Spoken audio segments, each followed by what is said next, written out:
함께 보실 하나님의 말씀은 누가복음 3장 1절에서 14절까지의 말씀입니다. 신약 성경 누가복음 3장 1절에서 14절까지의 말씀입니다. 오늘 우리 본문을 같이 읽도록 하겠습니다. 디베리오 황제가 통치한 지 15해 곧 본디오 빌라도가 유대의 총독으로 헤롯이 갈릴리의 분봉왕으로 그 동생 빌립이 이두레와 드라고니 지방의 분봉왕으로 루사니아가 아빌레네의 분봉왕으로 안나스와 가야바가 대제사장으로 있을 때에 하나님의 말씀이 빈들에서 사가랴의 아들 요한에게 임하니라. 요한이 요단강 부근 각처에 와서 죄사함을 받게 하는 회개의 세례를 전파하니 선지자 이사야의 책에 쓴 광야에서 외치는 자의 소리가 있어 이르되 너희는 주의 길을 준비하라. 그의 오실 길을 곧게 하라. 모든 골짜기가 메워지고 모든 산과 작은 산이 낮아지고 굽은 것이 곧아지고 험한 길이 평탄하여질 것이요 모든 육체가 하나님의 구원하심을 보리라 함과 같으니라. 요한이 세례받으러 나오는 무리에게 이르되 독사의 자식들아 누가 너희에게 일러 장차 올 진노를 피하라 하더냐. 그러므로 회개에 합당한 열매를 맺고 속으로 아브라함이 우리 조상이라 말하지 말라. 내가 너희에게 이르노니 하나님이 능히 이 돌들로도 아브라함의 자손이 되게 하시리라. 이미 도끼가 나무 뿌리에 놓였으니 좋은 열매 맺지 아니하는 나무마다 찍혀 불에 던져지리라. 무리가 물어 이르되 그러면 우리가 무엇을 하리이까? 대답하여 이르되 옷 2벌 있는 자는 옷 없는 자에게 나누어 줄 것이요 먹을 것이 있는 자도 그렇게 할 것이니라 하고 세리들도 세례를 받고자 하여 와서 이르되 선생이여 우리는 무엇을 하리이까 하매 이르되 부가된 것 외에는 거두지 말라 하고 군인들도 물어 이르되 우리는 무엇을 하리이까 하매 이르되 사람에게서 강탈하지 말며 거짓으로 고발하지 말며 받는 급료를 족한 줄로 알라 하니라. 아멘. 이 새벽에도 하나님의 말씀 앞에서 정직히 우리의 갈 길을 찾는 우리 모두가 될 수 있기를 바랍니다. 우리는 하나님의 말씀이 어디에 임하는가, 하나님의 말씀을 붙들고 살아간다는 것이 무엇인가. 사실 신앙인들이라면 다 그런 거룩한 고백과 열심을 가지고 있습니다. 하나님의 말씀을 쫓아 살고 싶고 하나님이 뜻하신 그 인생을 살고 싶은 것이 하나님의 사람들의 간절한 소망일 것입니다. 오늘 본문은 그렇게 하나님의 말씀이 임한 자리, 그리고 하나님의 말씀이 임한 자의 삶, 그리고 하나님의 말씀을 듣고 또 어떻게 살아야 되는가 라는 실제적인 교훈과 가르침들이 나와 있습니다. 세상은 권력 있는 자들이 자신이 세상을 움직이고 있다 그렇게 생각하는 것 같습니다. 그러나 실제로 세상이 움직이는 과정을 보면 오늘 특별히 성경에서 오늘 본문이 말하고 있는 것을 보면 세상은 권력자들이 움직인 것이 아니다. 정말 간절하게 신실하게 하나님 앞에 서 있는 그 사람들에 의해서 움직이는 것이다라는 것을 알 수 있습니다. 영국의 메리 여왕은 그리스도인을 핍박하면서 많이 죽였습니다. 그래서 블러드 메리라고 하는 별명이 붙었죠. 근데 그가 두려워한 사람이 있지 않습니까? 존 낙스. 100만 명의 군대보다 존 낙스의 기도를 훨씬 더 두려워했다. 그녀는 기도하는 사람의 힘이 얼마나 큰지 알고 있었던 사람입니다.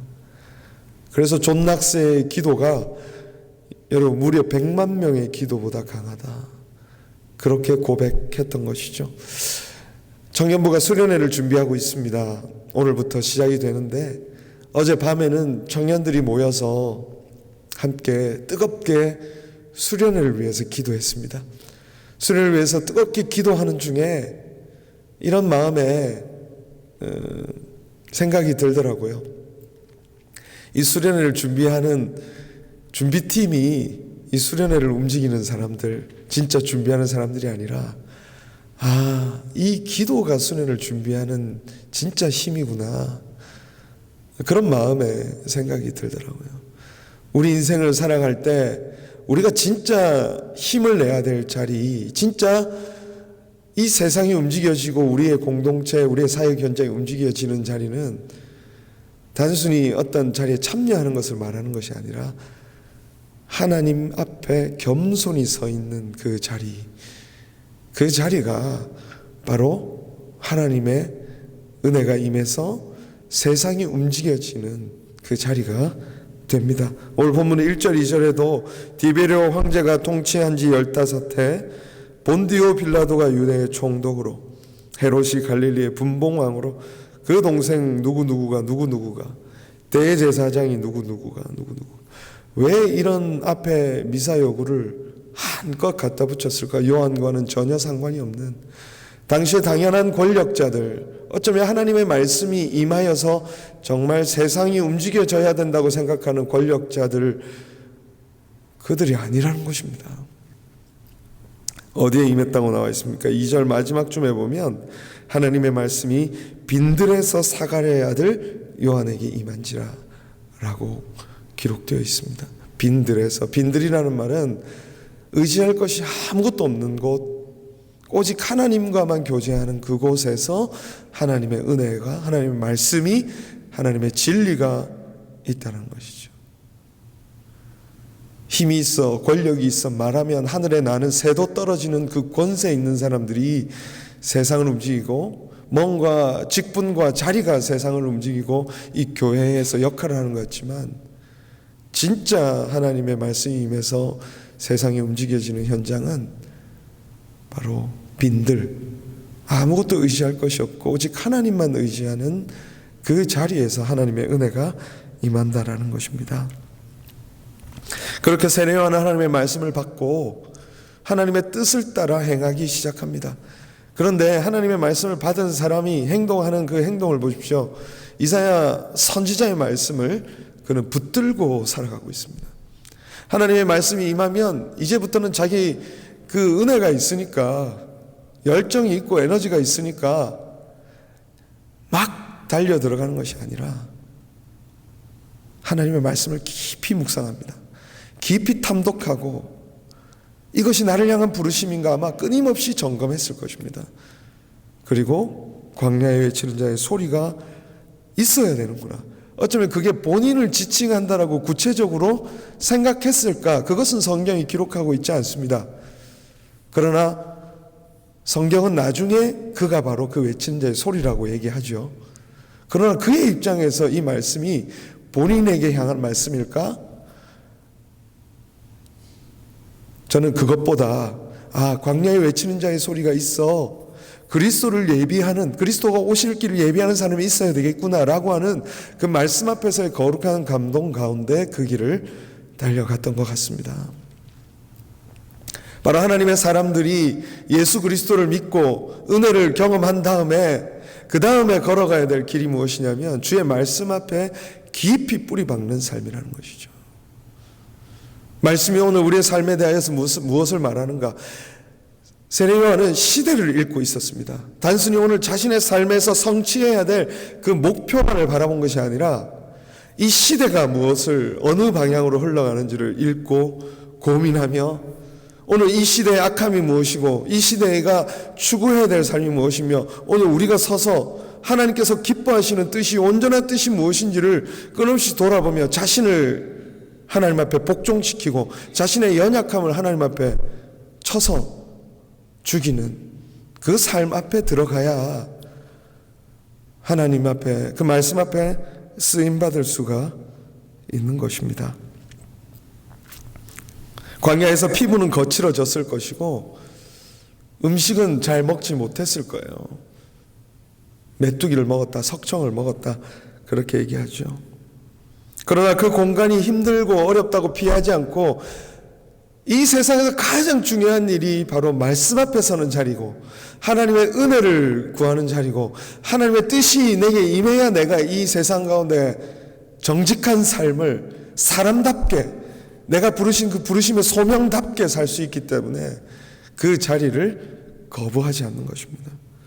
베드로도 신령한 젖을 사모하라고 얘기합니다. 아기를 키워보니까 울음이 달라요. 배고플 때 우는 울음이, 이렇게 뭔가 뒤가 급할 때 애가 우는 울음, 뭔가 불편할 때 우는 울음과 배가 고플 때 이 아기가 우는 울음의 그 앙칼진 음성 자체가 다르더라고요. 빨리 달라는 거죠. 나 빨리 이 배를 채워야 되겠다. 우리는 그 목마름과 그 간절함과 그 배고픔으로 주님, 이 시대가 정말 바르게 가고 있는 것이 맞습니까? 오늘 우리가 선 자리에 이 공동체가, 우리의 사역의 현장이 정말 정직하게 바르게 가고 있습니까? 라고 하는 그 타는 목마름으로 하나님의 말씀을 대하고 서야 되는 것이, 이 성경 읽는 것이 그냥 교양이 아니고요, 그냥 우리가 성경 일독했다라고 하는 어떤 내 안에 그냥 배지 하나를 더 다는 게 아니고요, 그냥 성경 지식을 조금 더 알아서 내가 그 지식을 좀 더 자랑하고 내가 알고 있다라고 하는 그 관념의 유희를 쫓아서 지식을 자랑하는 게 아니고, 주의 말씀을 가지고 오늘 이 시대를 읽고 현장을 읽고 삶을 읽어서 내가 설 자리가 어딘지를 바르게 찾기 위해서 우리는 주의 말씀 앞에 엎드려야 하는 것입니다. 우리의 중심에 하나님의 말씀이 정말 살아있는가? 이 요한은 그 말씀이 이루어질 것을 확신하며 그 자리에 서 있는 거예요. 그래서 정말 자신이 그리스도를 오실 길을 예비해야 된다라고 하는 그 사명감 앞에 그 자리에 섭니다. 진정으로 말씀대로 살라고 회개를 이제 외치기 시작하죠. 여러분, 말씀을 따라 산다는 것이 무엇입니까? 교회 잘 나오고 교회에서 하는 일을 잘하는 것, 오늘 세례요한은 그것을 얘기하고 있지 않아요. 교회에서 요구하는 이 시대의 기독교에서 요구하는 어떤 신앙의 본을 보이는 어떤 모습, 우리가 알고 있는 어떤 기독교인의 이미지, 그것을 얘기하고 있지 않습니다. 오히려 옷 2벌 있는 자는 나누어 줘라. 세리들에게 거짓되게 속여서 받지 말라. 군인들에게 강탈하지 말고 급료가 족한 줄로 알라 라고 하는, 소외되고 가난한 자들을 실제로 돌아보라는 것이 누가복음에서 중요한 또 신학 중에 하나입니다. 우리는 잘 살고 있으면서 누군가의 아픔을 돌아볼 수 있는 여유가 없다면 진짜 그것이 말씀 앞에 서 있는 것인가? 그것을 진정으로 돌아보게 하고 회개의 자리로 이끌고 있습니다. 욕망에 사로잡혀 있으면서도 우리가 얼마든지 하나님의 말씀에 사로잡힌 것처럼 복음을 빙자하여 우리를 위해서 살아갈 수 있는 것이 인간임을 알고, 도끼가 나무 뿌리에 찍혀 있으므로 두렵고 떨림으로 오늘 말씀 앞에서 다시 자신을 점검하고 예수 그리스도께서 오실 그 소망의 나라를 바라보며 우리는 또 그 길을 계속 준비하는 자들로 오늘 이곳에 부르심을 받아 서 있습니다. 오늘 우리를 보내신 곳이 있습니다. 그곳에서 하나님께서 과연 우리로 어떻게 살라 하실까요? 오늘 말씀을 더 깊이 붙들고 늘어지며 간절한 타는 목마름으로 말씀을 붙들고 서서, 하나님 오늘 내게 진짜 원하시는 것이 무엇인가? 뭔가 더 많은 코미먼트, 헌신을 해라고 요구하는 것이 아니라 네가 가진 것을 내어놓으라 하시는 그 주님 앞에 내가 가진 것이 무엇인지를 깊이 깨닫고 또 그 앞에 순종할 수 있는 복된 믿음의 자리로 나아가는 우리가 될 수 있기를 주님의 이름으로 축원합니다. 기도하겠습니다.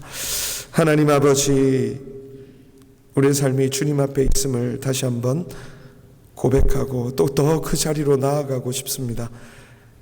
우리의 심령을 붙들어 하나님 앞에 서게 하여 주시고, 하나님 우리가 가진 것을 나누어 줄 수 있는, 말씀이 지시하고 있는 거기까지 나아갈 수 있도록 더 욕심내지 않고 나누어 줄 수 있는 자리로 설 수 있기를, 말씀에 붙들려 제대로 신앙할 수 있는 자리로 우리를 붙잡아 주시옵소서.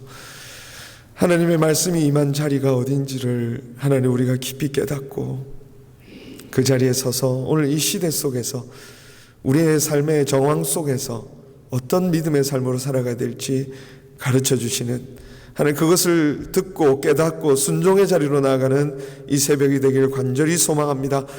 하나님, 우리 공동체 가운데 육신의 연약함과 또 가족을 잃은 슬픔에 있는 이들이 있습니다. 하나님 긍휼을 베풀어 주시고 치유와 회복의 은혜로 채워 주시옵소서.